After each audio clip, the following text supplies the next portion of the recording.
Okay. So the reason we brought you all here is because we know that many of you know about adverse childhood experiences, or want to build communities that are resilient so that they can support the development of resilient families and resilient children. Or maybe you're just interested in learning about collective impact in general. But those of you who are here are probably ready to do something or ready to take what you're doing to the next step. So we hope that this is a very helpful four-part series for you. Today's presentation will be sort of a 101 overview. And then after that, we will, in the next three parts, we will take deeper dives, but Melissa Oomer, who's our presenter, will share all those details with you better than I just did. So with that, I'm going to go ahead and read Melissa's bio and get her introduced. So Melissa Oomer brings 10 years of experience advising foundations, corporations, nonprofits, and collaboratives on many issues. Her interests are focused on collective impact, US health, and community philanthropy. She has a deep collective impact experience, helping collaborative efforts work together in new ways to solve complex social problems. In fact, she worked with one of our partners in Northeast Tennessee, which is exciting.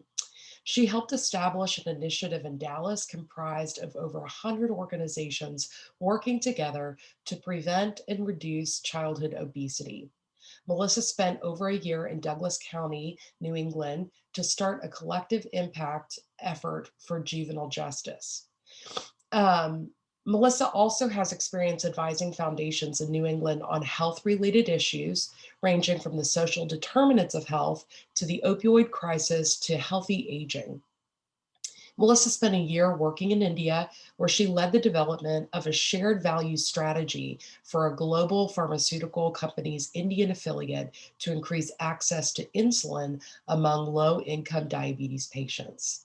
Melissa also brings a unique perspective to the community philanthropy focus area based on her previous experience working with community foundations through CF Insights. So with that, I am going to go ahead and turn it over to our speaker and let us get started. Thank you, Jen. Thanks for the welcome and the introduction, and thanks to all of you for joining us today. I know after a year of being in this pandemic and doing lots of learning and convening on Zoom, that is not easy to give up 2 hours of your day for this type of webinar. So I really appreciate everyone taking the time and being here today. So if we can go to the next slide, I really hope that this session will be helpful to each of you. And so feel free to ask questions or make comments in the chat as we go. We'll have some chances for you to come off mute and ask questions at certain parts, but feel free to share anything as it's coming up for you. We have folks monitoring that so I can make sure I'm responding to your questions and comments as the presentation goes on. And I wanted to make sure you can just get to know me more than just a Zoom tile in your screen today. I'm based out of the greater Boston area. I'm currently living on Cape Cod. And on this picture here, this is the bunch that I've been quarantining with over the last year. My 5.5-year-old son, my 2.5-year-old daughter, my husband, and our dog. So bear with me, it's spring break. If you see little people jump in the background or the dog barking, I've told them to try to be quiet, but this is the reality we're all in. I'll make sure we give everybody a little stretch break about halfway through, since I know staying on your computer for 2 hours can be tough. As Jen mentioned, I've worked in social impact consulting for 13 years, and I've spent about the last 7 really focused on place-based collaborative work. And I hope today I can share a bit about what I've learned about effective collaboration. And I also welcome your thoughts and comments and questions based on your wealth of experience that you all are bringing to this session. I hope the sessions will also allow you to learn from and about others in Tennessee. And so we'll have some breakout groups throughout so you can get to know one another. So if we go to the next slide, our first breakout will just be some basic introductions.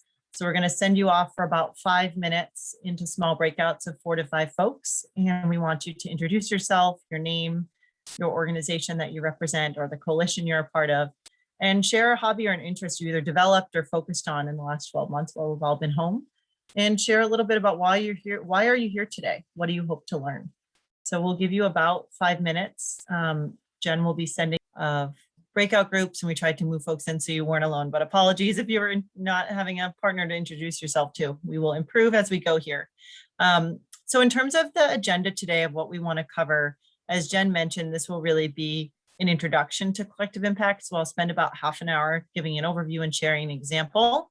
And then some of the specifics that I'll dive into are on the how of collective impact, some of the structures, roles, and responsibilities that help implement the model, as well as readiness factors, pitfalls, and success factors.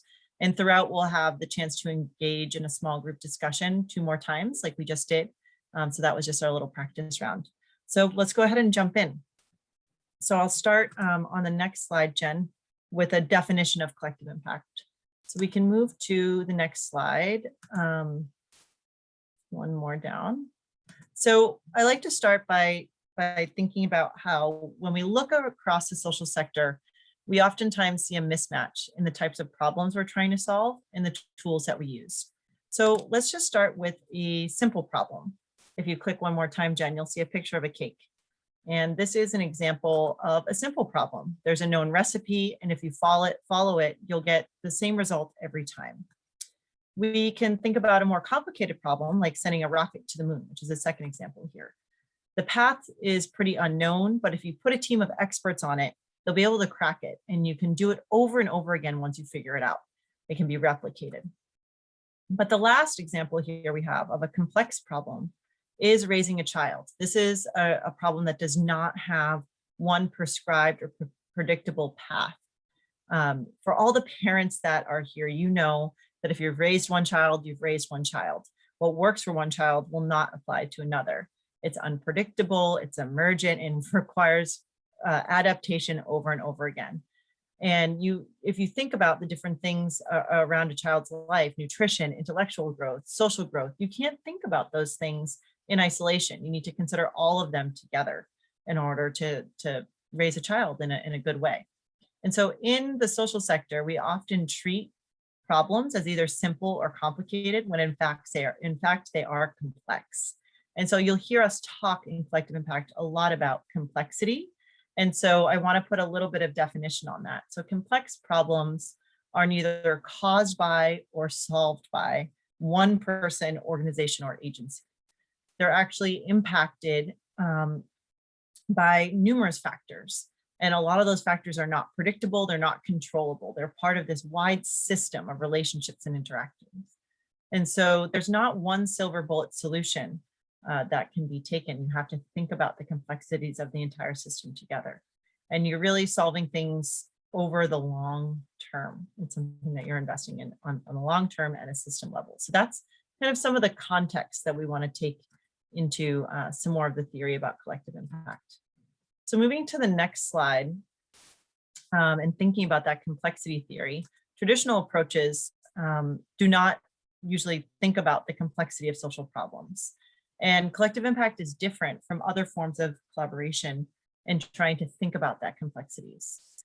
We often see that communities are resource rich and coordination poor, meaning that there's a lot of really strong organizations doing amazing work, but they're working in isolation.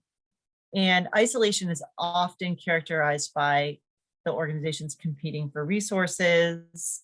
Some services may be duplicated while there's still gaps that exist from kind of the customer or client or resident's perspective. Oftentimes in isolated impact, evaluation is trying to isolate just one program's impact, not taking into account all of the factors that are going to influence those outcomes. And the last way that isolated impact kind of doesn't get to change is that it thinks about scale as just success is scaling up something over and over again, rather than thinking about the complexity in which the connections of things, rather than just scaling up one type of intervention. So if we move to the next slide to try to characterize a different approach, which is collective impact. And collective impact, the best way to describe it is really a different way of working. All of the agencies, all of the organizations, all of the individuals that are focused on a problem like adverse childhood experiences, working together differently. So what is that? What are the characteristics of that? One is really basing understanding of the complexity of social problems in kind of this systems view, not trying to overly simplify something, but really know that when we look at ACEs, something like ACEs, it is complex. That's why it's really hard to solve for. And so we have to think about how people are working together differently to really build on one another's strengths and kind of fill in the gaps. And this means agreeing to a shared goal, a big North Star that everyone wants to move towards. And then also each organization or agency is kind of uniquely contributing to how to get to that goal by aligning and coordinating with each other. And so on the next slide, I just wanted to pause and make sure the definition of collective impact, which is kind of based on all those theories, is here and clear for everyone. If you are newer to this work, there's probably some of you who have a different definition, but this is just the one that we use, and open to hearing how you all think about this as well. But FSG, where I worked for over a decade, defines collective impact as the commitment of a group of important actors from different sectors to a common agenda for solving a specific social problem at scale. So the things that I like to call out here are the different sectors. So you have to have this be multi-sector. I'm sure many of you are living and breathing each day, that the power really comes from sectors that are oftentimes working in silos, coming together in new ways. And the common agenda piece means you go through a process to agree on what is really the problem we're solving and where do we want to go? What are our goals? And the specific social problem is really further defining that, like what are the boundaries on our problem and really trying to define it. And how are we doing this for the entire community? This is not just about, working on ACEs for 10 kids or 50 kids, but how do we change our community so that adverse childhood experiences can be prevented or dealt with at a community-wide level. So FSG studied collaboration. We didn't invent collective impact. We went out and listened and learned from a lot of communities who are doing collective impact or doing collaboration really well, and put a framework around it to say what separates out successful collaboration from less successful collaboration. And we really found 5 core elements existed in those very successful collaborations. So I'm going to just give you the basic definition here, but I'll share more examples about this, and we'll be diving into some of these different aspects in the deeper dive sessions to come in the next few months. So the first was what I mentioned earlier, a common agenda. And this is really making sure there's a shared vision for change, including agreements on what problem are we solving, and how are we going to do so? What are the goals and the tactics and the strategies? So this is really saying we all know that we're loosely focused on the same thing, but let's make sure it's defined. And what's really important about a common agenda is that it's not something that a small group of folks kind of comes up with in an afternoon. It has to be a really inclusive and participatory process to make sure that everyone's voice is heard and that they're really bought into that common agenda.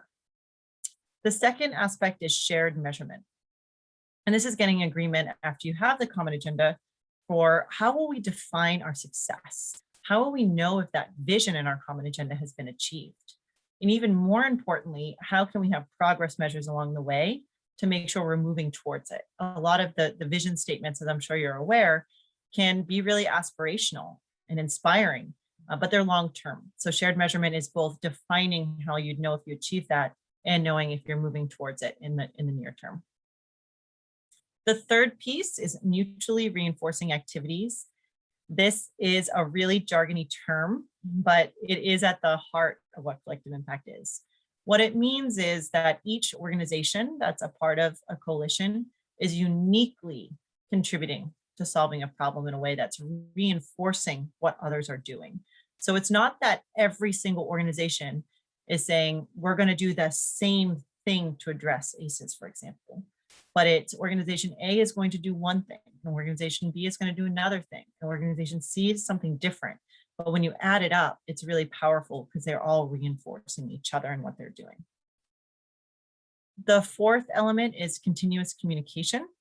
To break down the silos that often exist in communities, you have to have open and honest and transparent communication across partners. And so later we'll discuss the kind of structures of collective impact of how to convene folks and have a different type of conversation. But at the heart of this is just making sure people are talking in a way that's different, and thinking about the entire community and the system. And then last, but definitely not least, is backbone support. This is typically a person or a few people that wake up every day and they're just thinking about coordination of all the partners who are involved in the coalition, that this is their day job. And we found that this is really the element that truly separated out those really successful coalitions from the less successful ones, of having dedicated resources to have neutral facilitation of discussions and guide a multi-sector coalition towards a goal, because they don't necessarily have a specific, they don't have skin in the game other than moving the conversation forward and getting the group to action. So that's really important. Jen, let me pause here and see if there's any questions that are coming up so far in the first 10 minutes or so.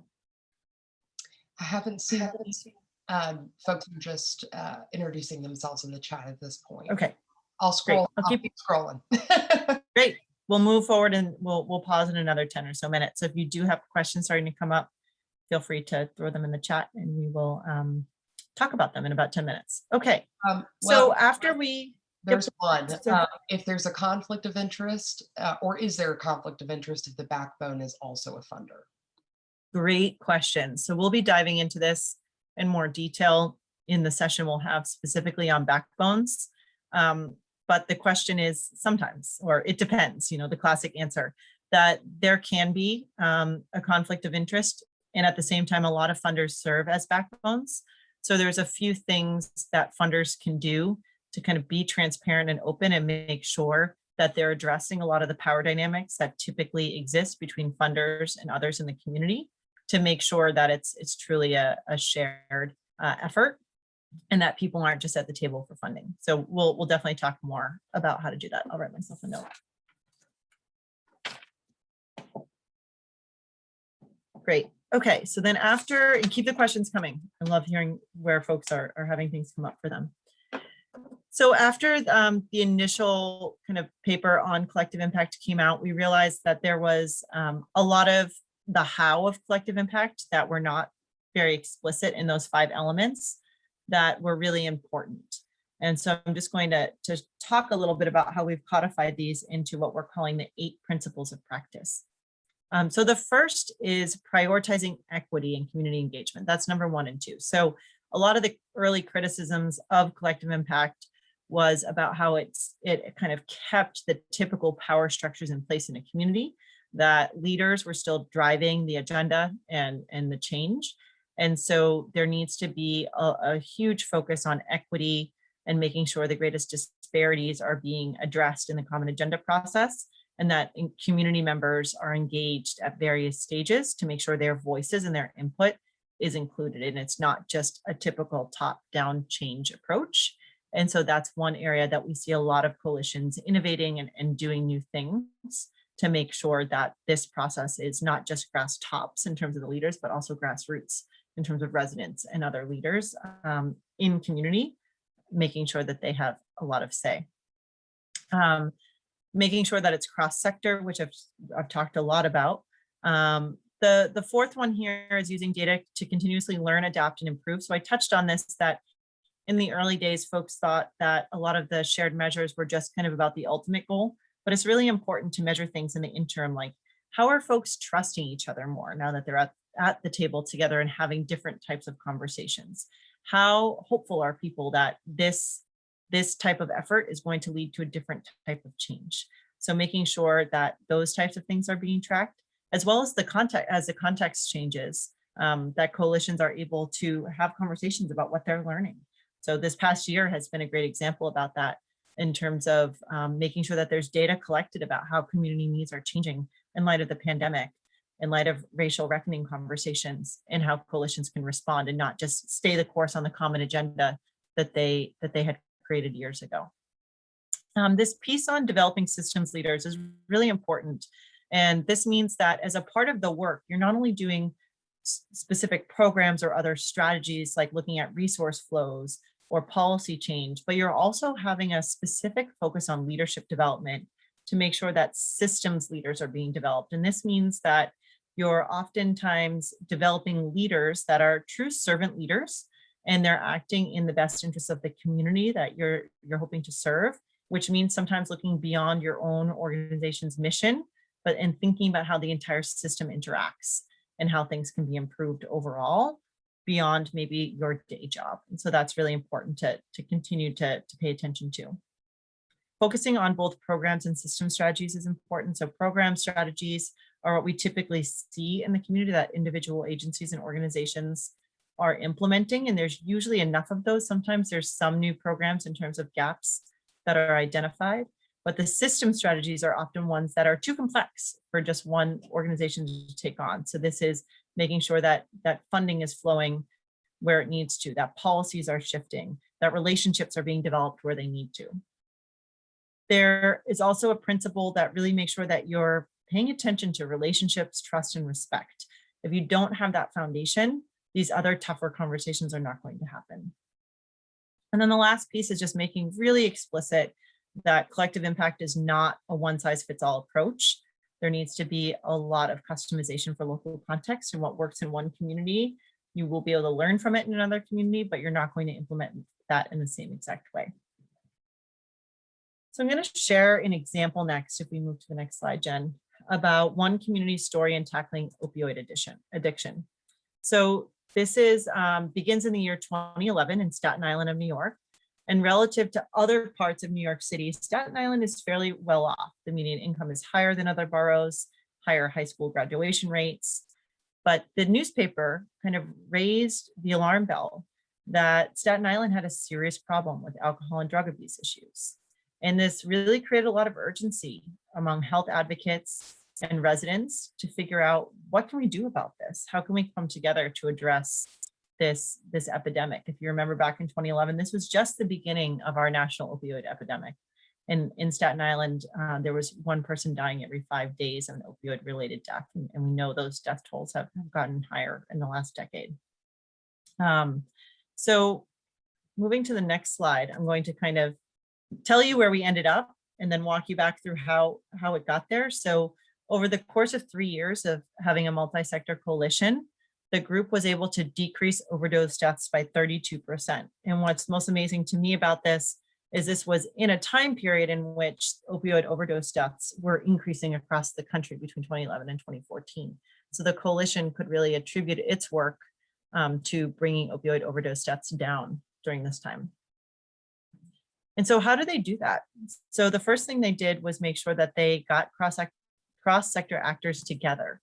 The Staten Island Foundation started this work together and really brought folks together to better align their efforts. They said, we have a lot of programs, we have a lot of great work going on, but we want better alignment and coordination.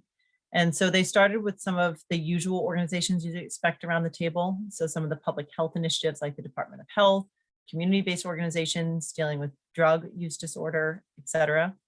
And then they started to think about other folks who were really startled by the sense of urgency. So the newspaper, the school systems, health systems that knew this was a growing challenge. And then they said, who's missing? Who else do we need? So they got law enforcement at the table.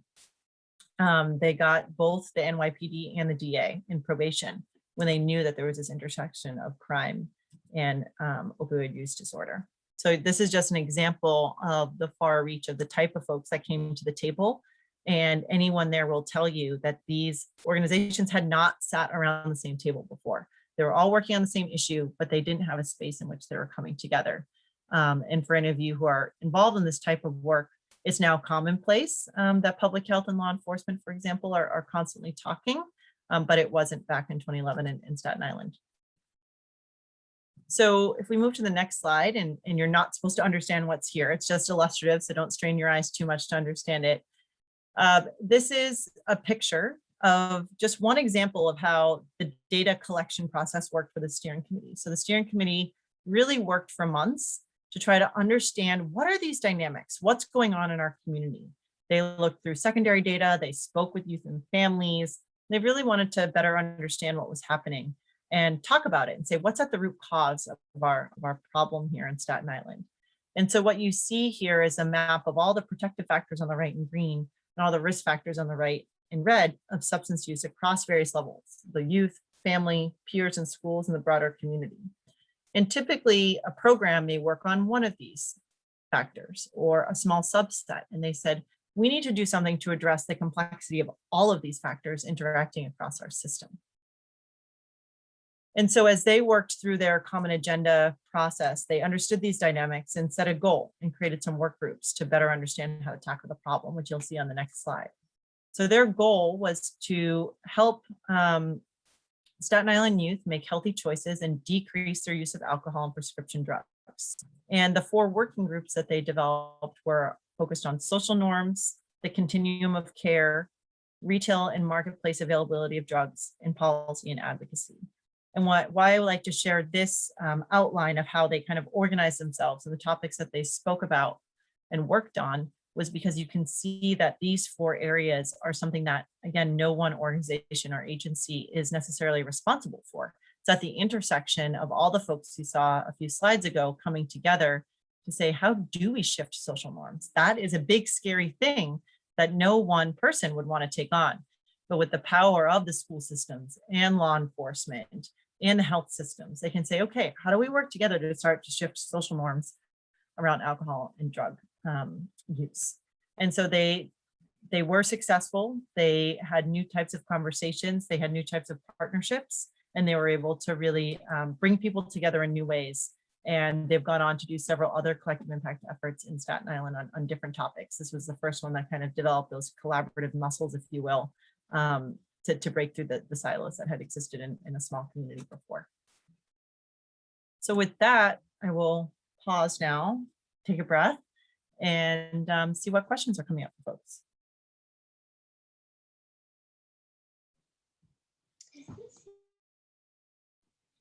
If folks have questions, just type them in the chat and then I will ask them aloud for Melissa.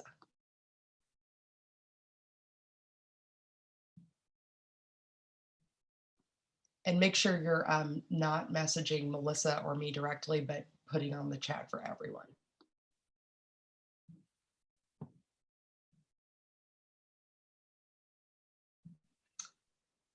All right, so our first question came through. Was any faith-based agency involved in the Staten Island effort? Oh, good question. I am not sure. I will find out. I didn't specifically work on this one. Some of my colleagues at FSG did. I know that if it wasn't involved in this, in the drug and alcohol one, for sure, they became involved as they worked on a lot of school-based efforts, working with families. But I will definitely look into that and get back to you. But I think there's been a growing movement in collective impact efforts to make sure that truly grassroots organizations that have trust with residents are at the table, because a lot of times, especially when you're talking about government agencies, there's just that lack of trust. And so coming together can help work on that. Okay, next question. What sources of funding did they have and for how long? Yeah, great question. So the Staten Island Foundation, a local foundation there, was the catalyst funder. I believe they were able to bring in other funders, but they have been the anchor funder for this effort, as well as others in Staten Island. And their staff have been really involved in terms of being champions for this work and helping to bring folks along. Okay. Did Staten Island designate a backbone organization, and did the backbone organization use a software system to share data? I'm not sure about the data sharing. I know they were tracking kind of publicly available data on drug overdoses and things like that. I don't think they had a specific shared measurement system that they developed on top of that. And in terms of the backbone organization, FSG was serving as the backbone organization for the first year. And then we kind of hired and helped recruit an ongoing facilitator to take our place who is local to the community. And we oftentimes do that and provide some coaching and an offboarding, but we provide some of the initial support to kind of get it up and running and get that common agenda together, which is really a strategic planning effort. And then as it pivots to implementation, there's usually, one or two folks who are in charge of doing the ongoing facilitation. All right, we're caught up on questions. You ready to move to the next slide? Great. Yeah, I think we're going to move to breakouts next. Let me take a look. Yeah. All right, guys, I'm going to put you in breakouts now. And I will copy and paste the questions in. If you go to the next slide, Jen, they'll be able to see them, but I'll also put the questions in the chat. So we'd love to hear from you. So what we'll do is put you in breakouts for about 5 to 10 minutes. And then when you come back, we'd love to hear, what came up in your group. So you can either come off mute and share or share things in the chat. Just don't.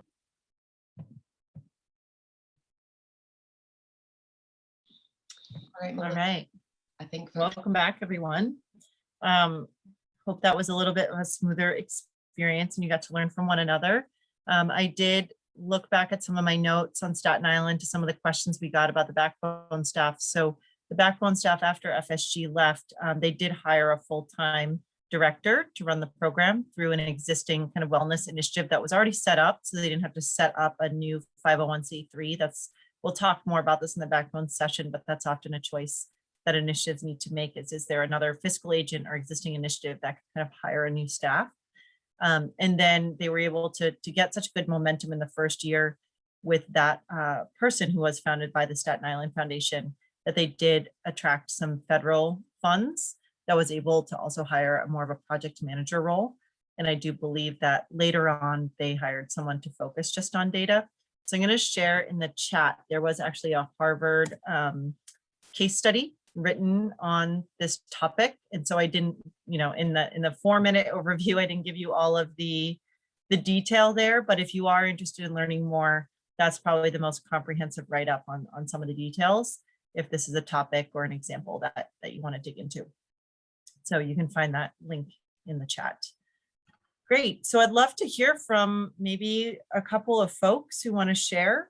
What did you learn? And if you don't want to share, what you shared, but what did you learn from others in your group or the partner that you were paired up with about how they see collective impact as different from other forms of collaboration, or what outstanding questions or skepticism do they have about this approach to achieve change? I think you should be able to unmute yourself.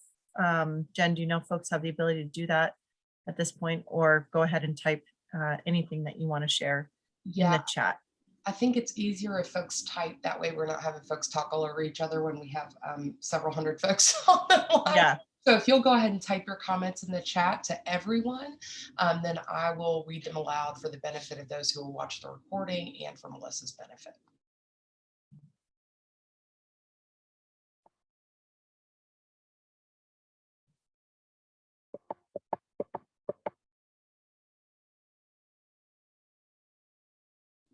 All right, Melissa, I'm seeing our group felt that collective impact made working together more efficient, and it was more of an intentional model.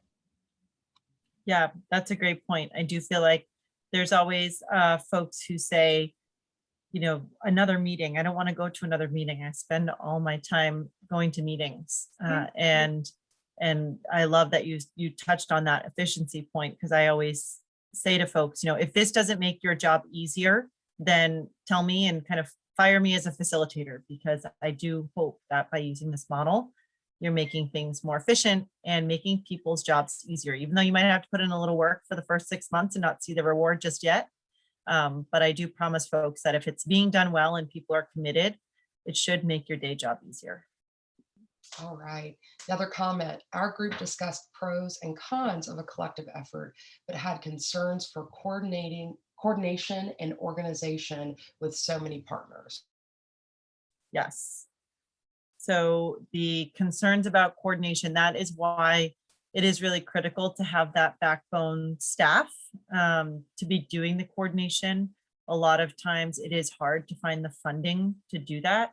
But that is when there's a funder who's really all in on a certain topic and they're already investing, tens or hundreds of thousands in a community on a topic, they can usually start to see if they had someone who woke up every day to think about coordination, they're going to get a better bang for their buck, if you will. So an example that I like to share here is an initiative I worked on in Massachusetts on healthy aging, that there were a lot of really committed state level folks who wanted to make sure that healthy aging and age-friendly were a priority across the state.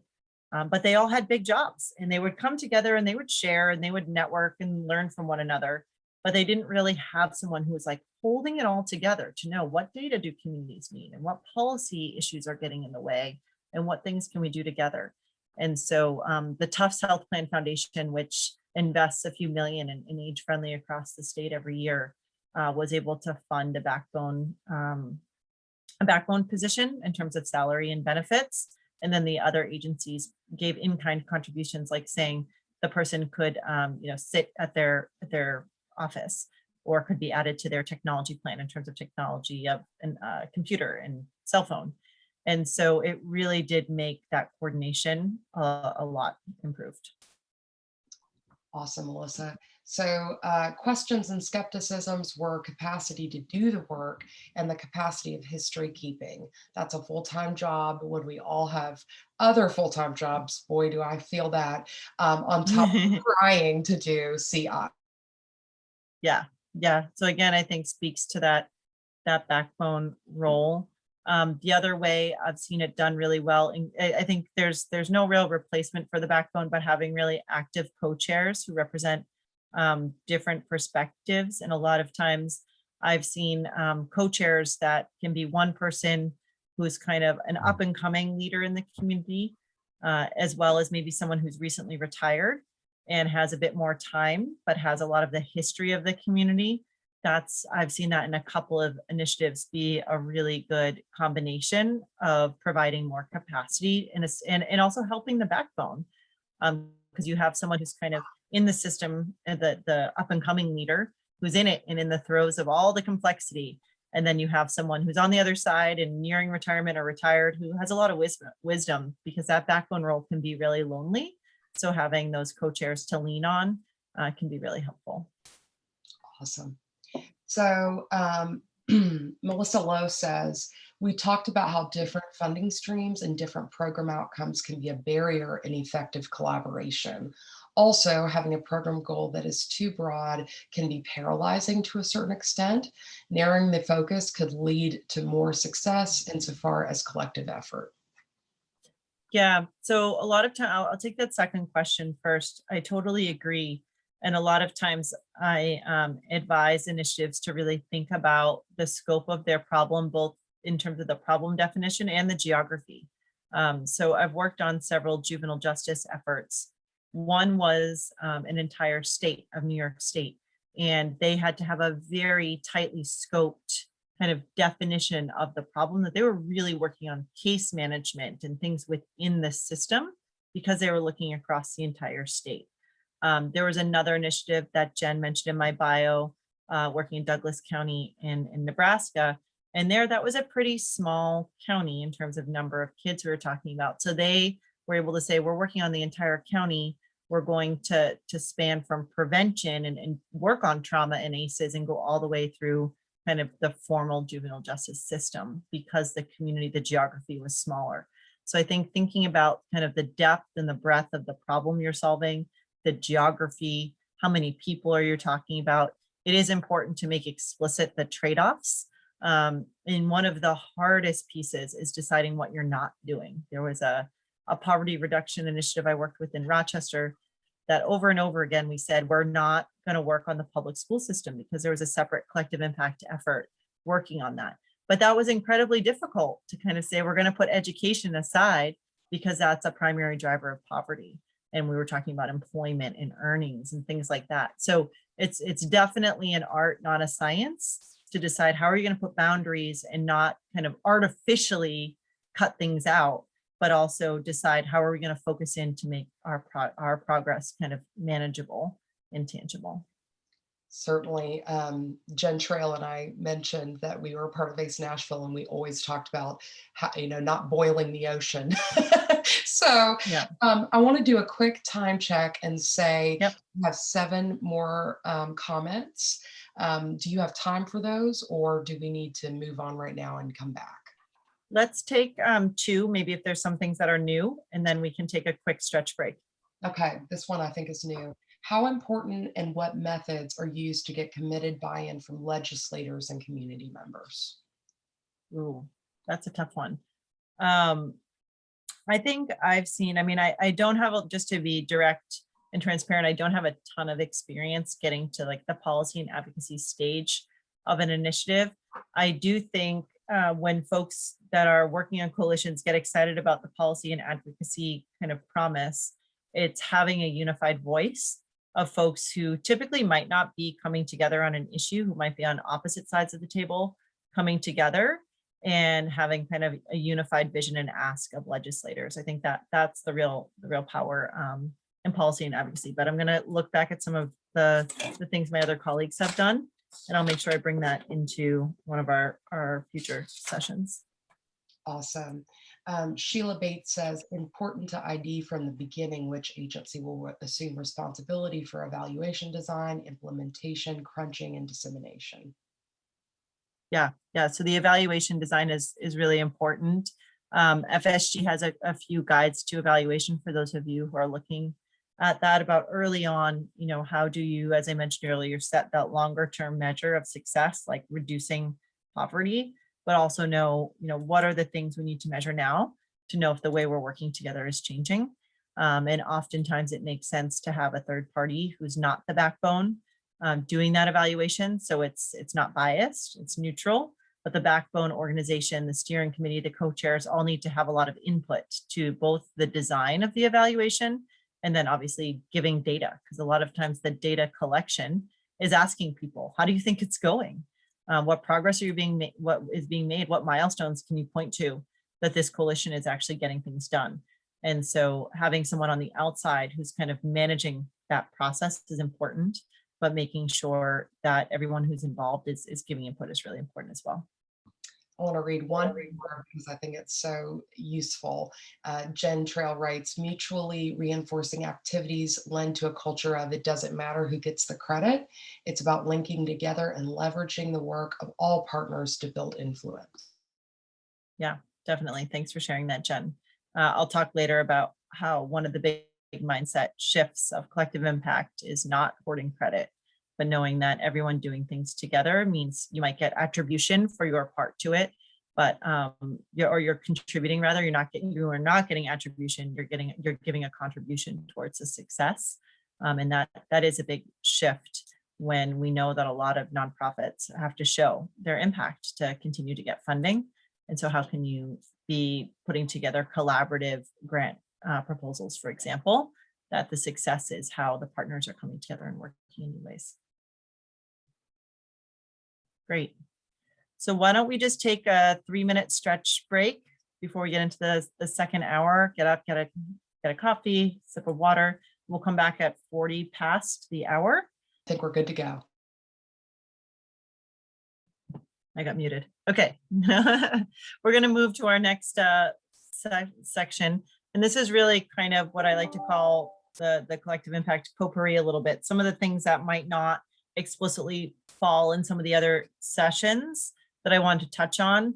And some of them we will go deeper on in the future sessions. So I want to talk a little bit about the collective impact structures. And the structures are really how implementation happens.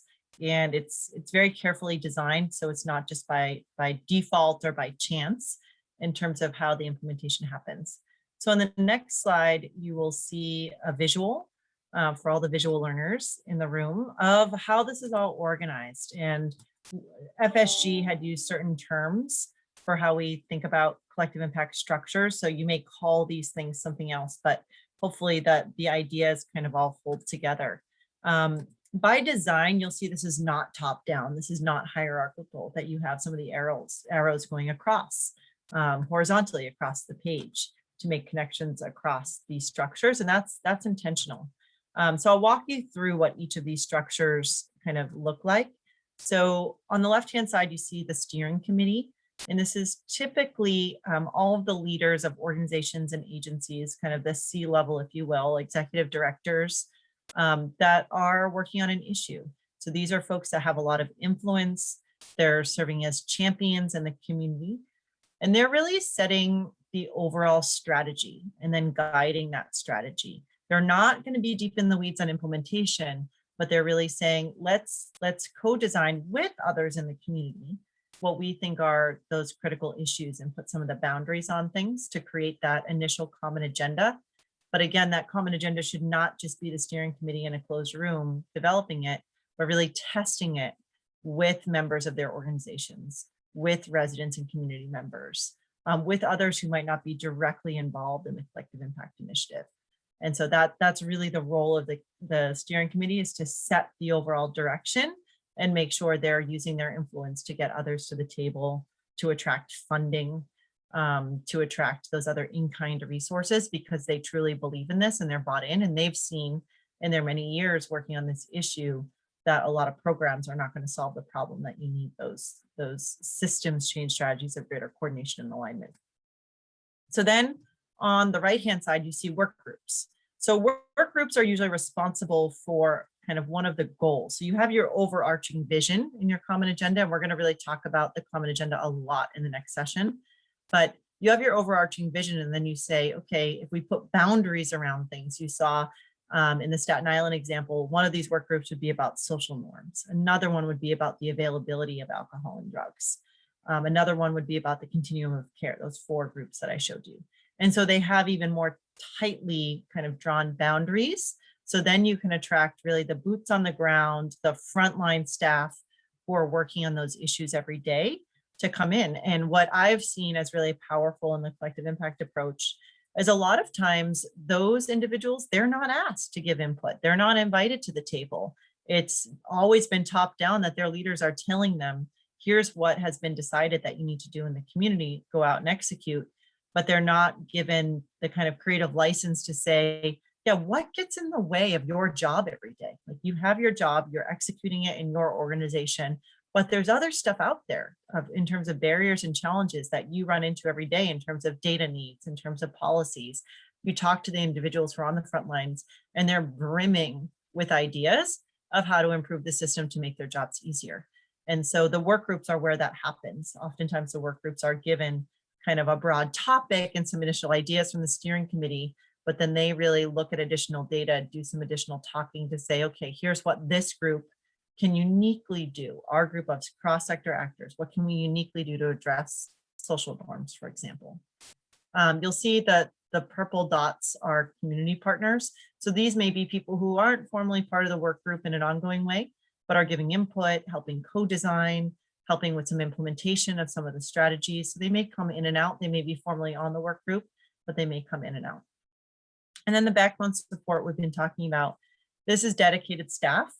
It may be in an existing organization. It may be a new organization. There's, so many different ways we see backbones form. There's no uniform way to do it, but they all share a set of activities in terms of waking up every day, thinking about the coordination, and providing support to all these other partners that have other day jobs, but truly want to see the system shift. And so they're coming to these meetings, and the backbone leader is doing that, leading from behind, being the servant leader, listening and playing back, connecting the dots for folks and really seeing this whole system. I think that's something that's really powerful about the backbone role. When I've done work before, I spend a lot of time trying to get a picture of what does the current system look like with something like juvenile justice.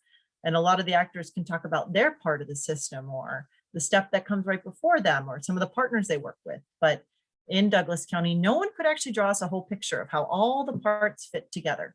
And that's really the magic of the backbone role, is that's their job, to say, how do all these parts fit together? Where are the relationships strong? Where are they weaker? How do I forge better connections? Where should people be working together and they don't even know it? That's really what the backbone is looking for. So on the next slide, there's just some of the brief descriptions of what I've just shared. I'll be sharing these slides with you, so you have this here. It's kind of a cheat sheet for folks who like the text instead of the visual, but I have it both ways for folks who learn in different ways. On the next slide, just a bit more about backbone leaders. It's pretty unique to collective impact. It's a role that's really different. I'd love to hear from any of you who have served in this role or something similar. It's pretty unique and takes some time to understand and learn your way into, because a lot of times it's really different than other roles in the social sector. When we had asked at FSG for backbone staff to really describe their role, they used a lot of different metaphors, such as talking about being a quarterback. They're not, getting the credit, but they're there making a pass, making a handoff, making sure that the dots are connected. I like the next one about doing the work behind the scenes, and that they fill a role that if it weren't from them, no one would be doing it. This is really looking at where are their gaps and how can a backbone individual or set of individuals fill those gaps. The umbrella piece is saying, the backbone staff really should be neutral. They can create a safe space for folks to come together and talk about an issue from different areas and do that kind of storming and norming, because the backbone staff doesn't represent just one perspective. They're really trying to say, I represent the vision of this group, and my job is to make sure that I create the tent in which everyone can come together with their differences, but still work towards that vision. And then similarly, being a bridge, right? So there's oftentimes a lot of sectors working on things, but it's siloed. So making those connections and being a bridge. So just before we go into another breakout group, I want to talk a bit about success factors and pitfalls. These are kind of some of the things that don't fit cleanly in any of the other topics that I wanted to talk about, and then hear from you all, how you may have experienced these things. So on the next slide, I just want to talk about when collective impact makes sense. So one thing I don't want to happen is for you all to walk away today and say, collective impact is the solution to every type of problem in our community, every type of issue that we face. And that's just not the case. There's a lot of other approaches that work. As I mentioned in the beginning, this is really looking at complexity.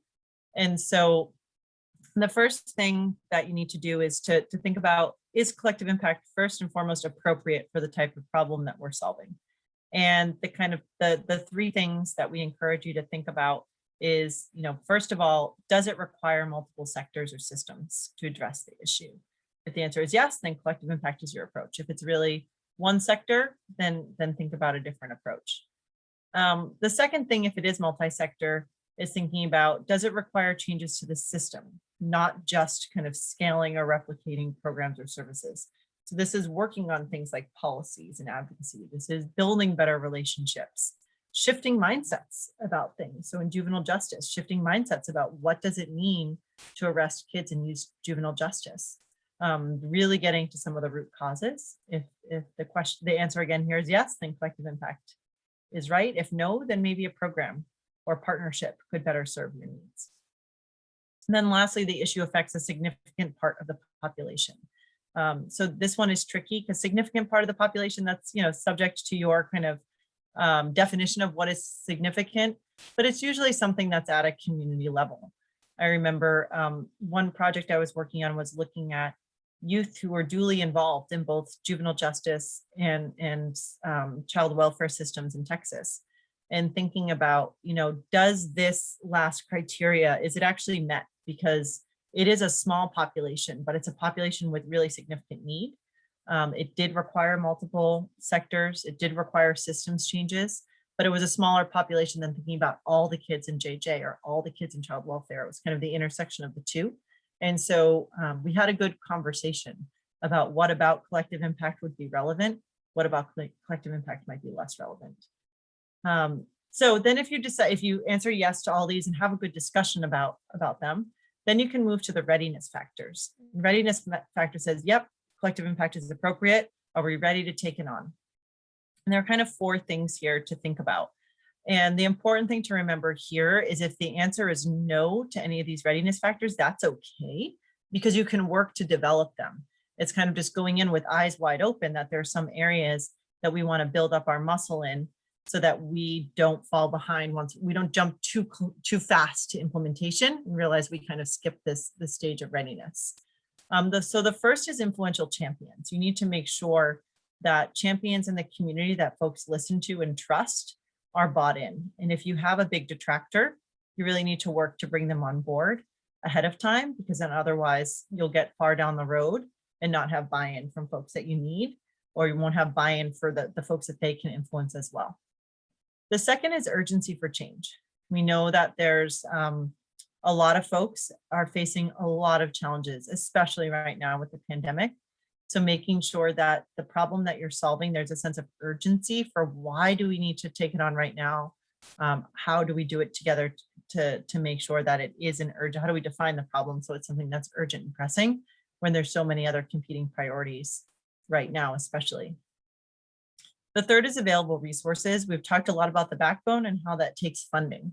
And so what you don't want to do is ask for a lot of people's time and effort if you aren't going to be able to fundraise for or get in-kind support of staff time to help serve in that backbone role, because there will be kind of meeting and collaboration fatigue, which I'm sure a lot of you have felt in the past. And so making sure that there's resources, both financial and non-financial, to support collaboration is really important. And then last is history of collaboration. I've seen collective impact be used in places where there's not a history of collaboration. People say, you know, we have fractured relationships, we have distrust. And so that it's an upward battle to begin with, but collective impact is a good approach in that case. You just need to make sure you're accounting for the fact that things are going to move more slowly and you're going to have to spend time building trust in relationships, that you can't just jump into the doing of things. If people don't trust each other, the implementation is not going to go very smoothly. So again, for all of these readiness factors, it's good to kind of gauge where are we on these and where do we need to kind of focus some time and effort at the beginning of our work to make sure that we don't have a bigger problem down the road.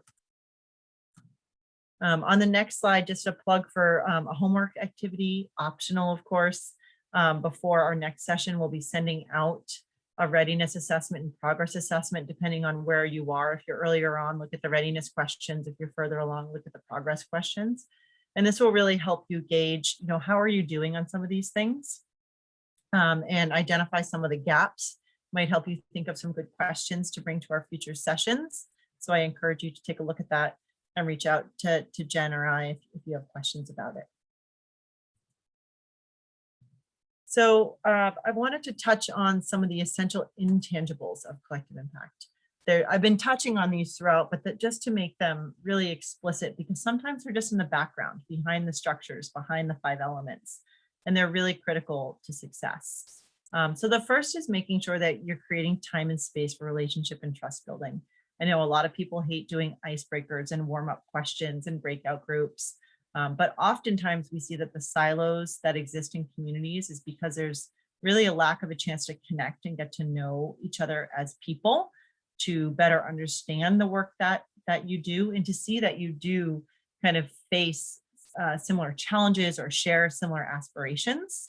And so creating time for that can really lay a strong foundation for when you get into the implementation of specific strategies or activities. Related to that is fostering those connections. So just creating time for connections. There might be some questions that you pose to folks, but really letting people connect on a different level in terms of getting to know each other as individuals, as I mentioned, can really help ensure success of the effort. Identifying leaders. This is going back to those systems leaders that are truly servant leaders, that they're putting the goal of the group ahead of their own kind of aspirations as a leader or their own organization's mission. So making sure that those leaders are being identified and supported and developed. I mentioned earlier some of the co-chairs of being someone who's more up and coming, maybe in the social sector in your community, with someone who's retired.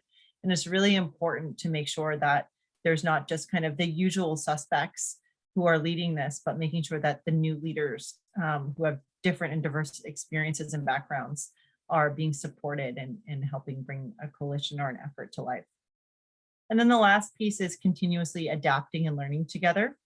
This often means that you need to be vulnerable with one another. You need to make sure that you're learning from your own mistakes, from the group's mistakes or failures, and adapting as you need to. I think in the last year, every coalition had to just adapt because we had such a drastic change in our context.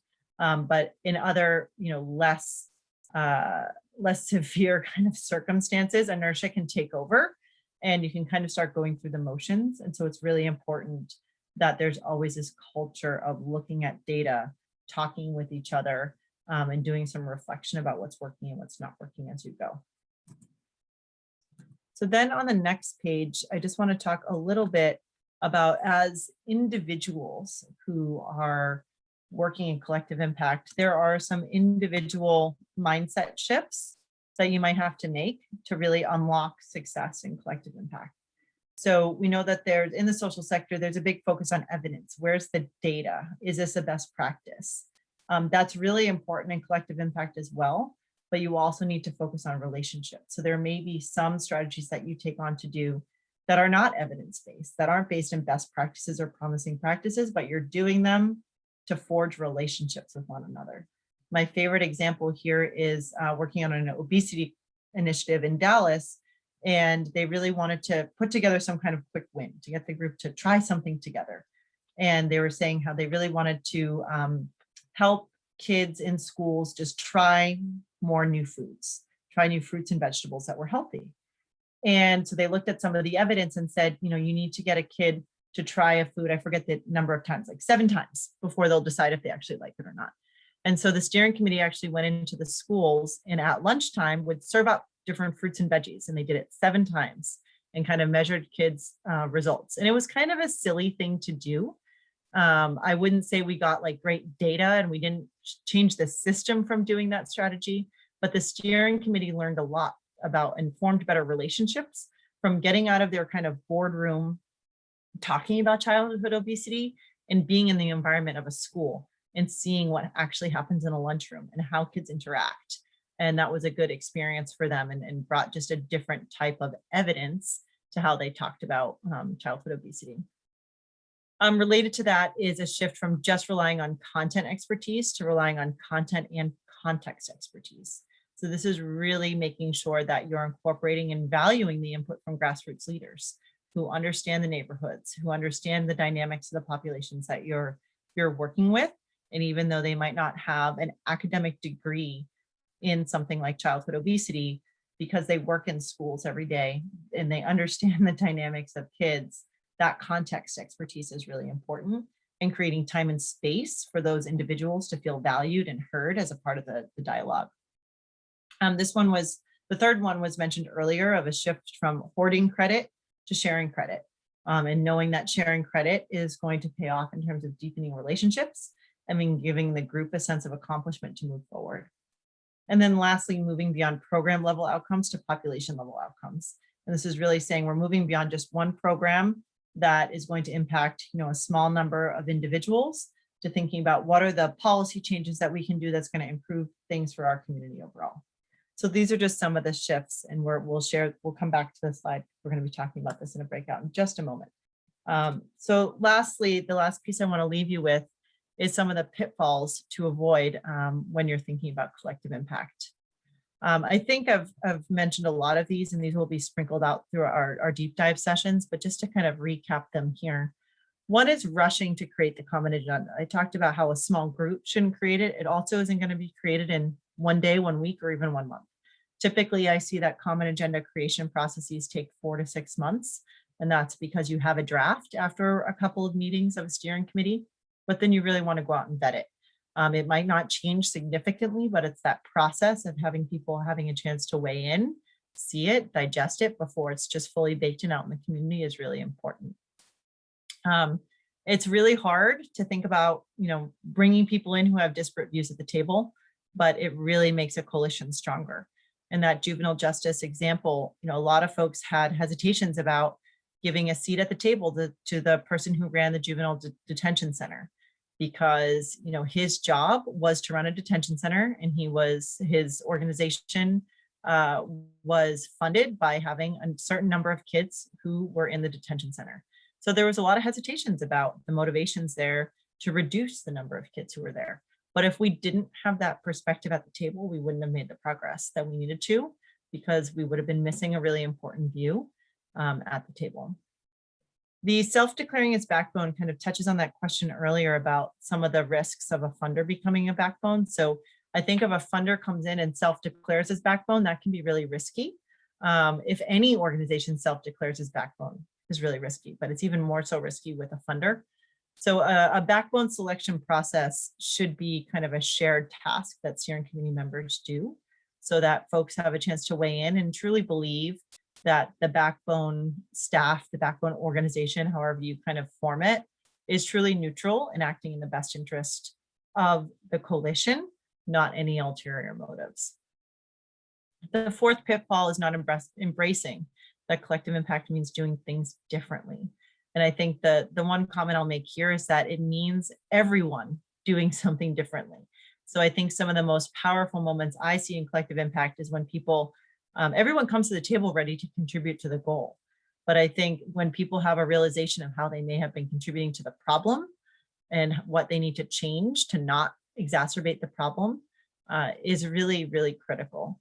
Because of course, everyone who is around the table is in this type of work because they're good people, they're dedicated to improving the community, but it takes a lot of conversation to realize how sometimes there are things that you're doing that are holding the community back.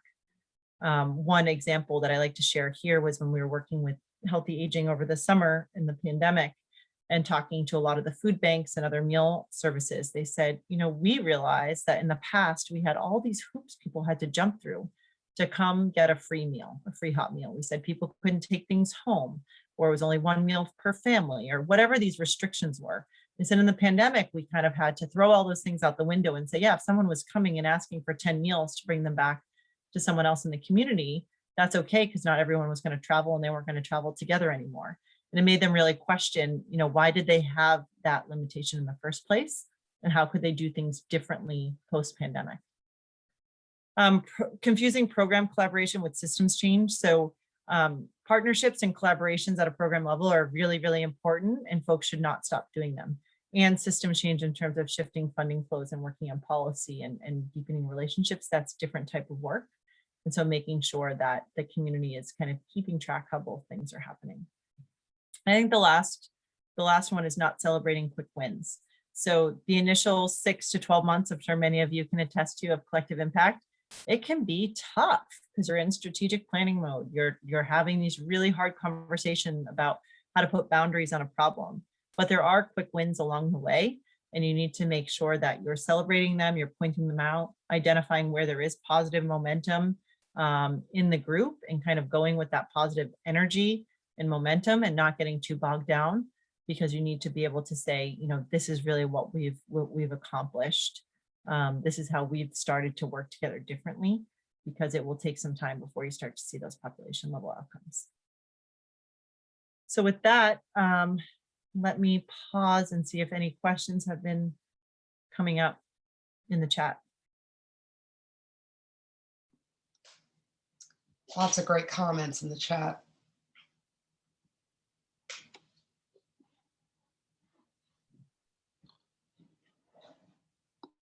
Yeah, I see one from Sheila. May have to navigate issues of bad blood between agencies you need in your group when you're actively recruiting. And that is 100% correct. That's why having those influential champions from the get-go is important, who have relationships with different agencies and organizations.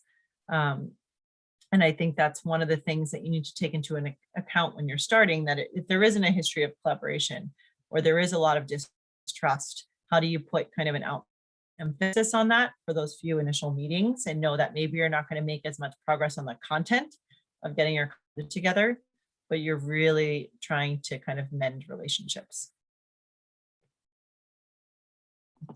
Okay, I'm not seeing any more comments or questions pop up.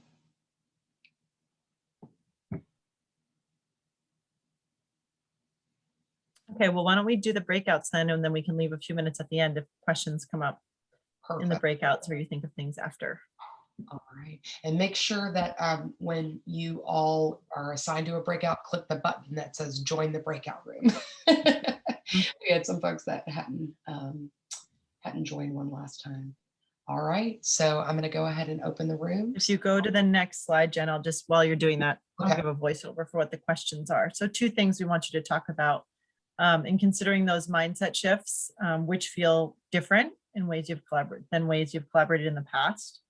And then, you know, if you don't want to have to go back to this content specifically, just would love to start hearing from folks, or what are 2 to 3 things that you're going to take away from today?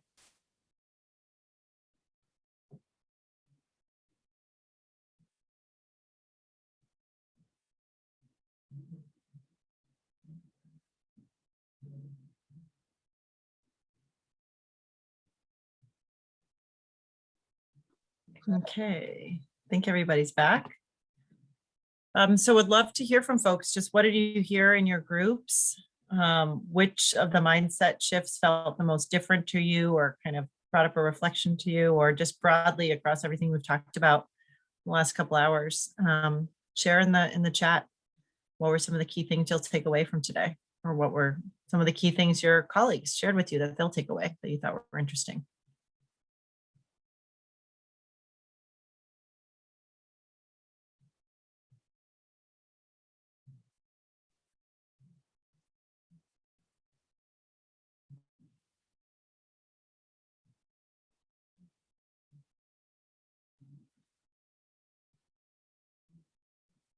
All right, y'all, don't be shy. Everyone's tired. The 2-hour Zoom slump.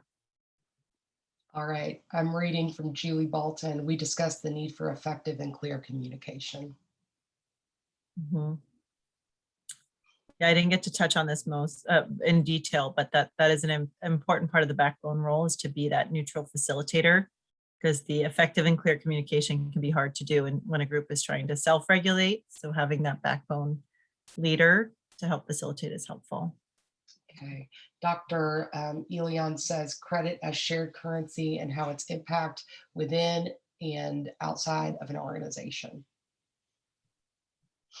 Yeah, that outside piece is something that comes up a lot, that everyone in the coalition can be bought in to having shared credit, and there needs to be actually a work stream for the coalition to get funders on board to kind of believe in funding coalitions and shared accountability, rather than holding each organization accountable to measures. And also for funders to understand that they're investing in the long term when they're going to see population level outcomes. And in the short term, kind of the measures look different. So just to make that explicit, it's usually part of the work that you have a couple of funders who are totally on board with this, and they serve as those champions to get other funders aligned to that mindset shift. Our partner, Kristen Dunn, who's involved with the Association of Infant Mental Health, which is all based on relationships, says, I appreciated the importance of relationships. Yes, not to be underestimated.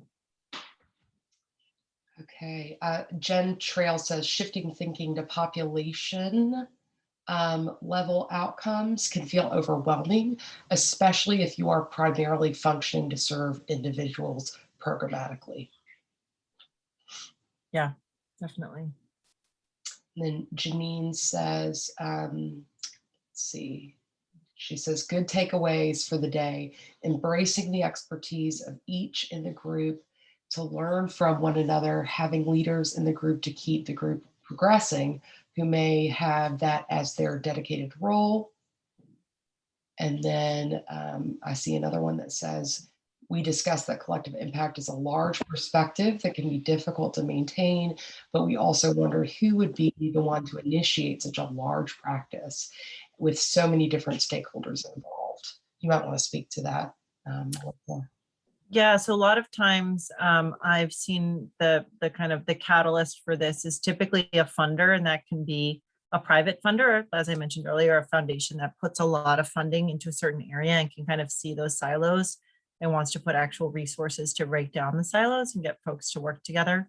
As well as it could be a public funder, so departments of health or county government who oversees different things in the community that they are giving pass-through funds to community-based organizations. But normally it is someone who has kind of financial stake in solving this problem, and they want to see that the resources are being used more effectively, in the sense that duplication is being reduced while the significant gaps that people still experience are being addressed in a more collective way. Love it.